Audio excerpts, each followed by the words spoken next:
symbol of a shining era, a time when the Giants were a diamond stickpin in the vest of professional football. In 1952, Gifford joined the Giants. He played for 12 seasons, and the team won 5 divisional titles and 1 world championship. Before he arrived in New York, however, he had never known a home for more than the 3 high school years he spent in Bakersfield, California. Gifford was the son of an oil rigger, and his family moved frequently, sometimes 15 times in a single year. And as a kid, Frank often slept on mattresses in the back of pickup trucks as his dad moved in search of newfound oil fields.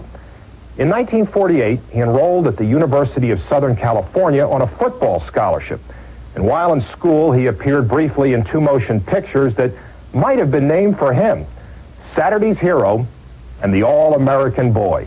In 1951, Hollywood handsome Frank Gifford was a bit player in movies.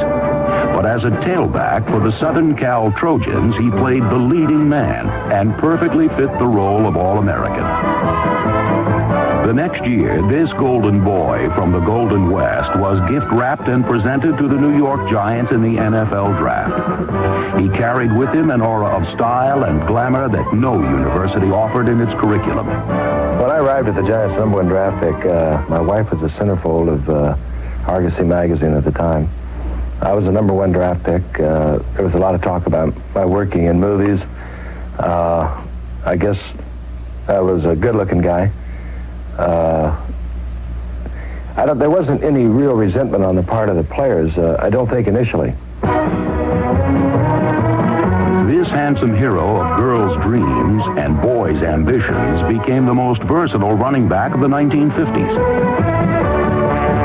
He could run, throw, and catch, and the option pass became the Giants' most effective weapon, averaging a touchdown every 4 attempts.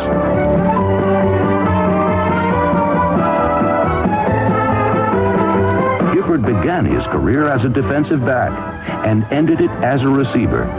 And although he made every move look effortless, no Giant player worked harder than number 16. Frank was the type that would stay out after practice, work on pass patterns, do some extra running, and I think his ambition to be as good as he could possibly be motivated him as far as getting maximum out of his abilities. His looks and gentlemanly ways were mistaken by some as softness. But Gifford was an intense competitor who hated to lose and usually managed to find a way to win.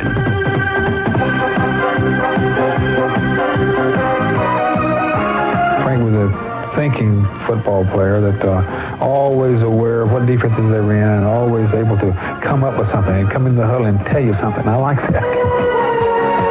When Sunday came, he made the big catch. He made a big play.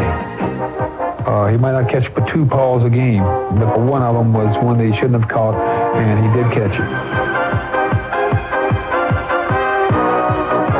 By the mid-50s, the Giants were the kings of pro football, and the prince of the city was Frank Gifford. A handsome man. I mean, here we are, the big old guys down in the mud. You know, we always look muddy. We always look grimy. We always look sweaty. And Frank always looked so good. I mean, I don't remember Frank ever having a muddy uniform. Frank was everything that you ever thought about being. I mean, he was it. He didn't really associate with too many of the other players. Not because he didn't want to, but because everybody was sort of saying, hey, you know, this guy's really something. And look all he's got going for him. I mean, he had a radio show. Nobody had a radio show. I'm Frank Gifford. I've been in the league for 10 years. When you're with the Giants, you learn that football is a game of percentages. So I think most of the players were just sort of saying, boy, what a guy he is. And then you win ball games. I worked hard. I think probably more than anyone I know on the Giants. And there was a lot of resentment against me within our own ball club. As we started to do well and we won the championship in '56, I would get all the publicity. I think I handled it rather well. I just never could figure out some of the animosity that I got from players. Once I got over the hurt, really, of that, I just said to hell with it. I went out and I played my game. There were a lot of deliberate shots taken at me, giving me a knee, an elbow, God knows, a finger in the eye.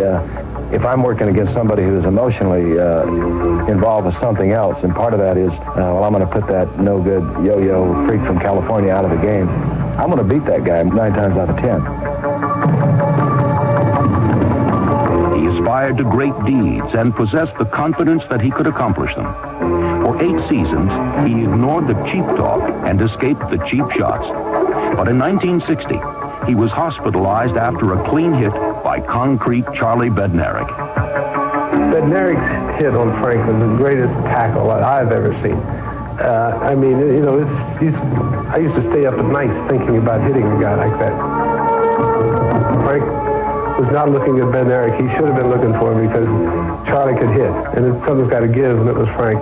As I caught the ball and turned into him, hit him in the chest, and I went over backward. And this is from people telling me about it and looking at the films, because I don't think I remembered much of anything. We thought he was dead. When I walked by him on the field, he was quivering, and his eyes were back in his head, and I said that, he's gone. Like a cheap shot? Well, it really wasn't. I mean, Bednarik, had he given me a cheap shot, I probably wouldn't be sitting here. He was just a good, solid football player, and a great football player. Injured in 1961, Gifford came back to help lead the Giants to 2 Eastern Conference titles. When he retired in 1964, he owned the hearts of the fans and had won the respect of his teammates. Do you like him or do you respect him? I think there's a very fine line between dislike and respect. I think Frank had everybody's respect, and sometimes we confuse that issue. He still has everybody's respect. Sports Illustrated wanted me to talk to you sports fans out there, and also to you people who love them. Christmas is coming, and if there's someone on your list who's interested in sports, give them Sports Illustrated. You fans know I'm big on sports. On the other hand, I'm also sensitive, warm, caring, kind of a teddy bear with muscles. So you folks can trust me to help you find a great gift. You fans are going to love the week after week of action-packed coverage, starting with the Sportsman of the Year with the Year in Sports. Then you'll go to the bowl games, Super Bowl 20, the World Series, the NBA playoffs. But you don't have to go anywhere. Just call and order Sports Illustrated, and you'll get an attractive card you can sign and give to your fan. So call 1-800-621-7600. Then save 60% off a full year. That includes the baseball, football, and basketball previews, plus the swimsuit issue, all for $43.95, and you won't be billed till next year. So call now and make everybody happy this Christmas. I'm Errol Comer. I'm Carl Grant. Looking for the perfect something for the person who has everything? Join us Tuesday when we look at this year's lavish gifts from Neiman Marcus. Here on ESPN. Tuesday, Top Rank Boxing has a hot one when Tommy Cordova fights Stevie Cruz in 10 rounds of featherweight action. Cruz comes out swinging at 23-1, but Cordova could knock him into next week. It all comes down to who wants it more. Live Tuesday on ESPN.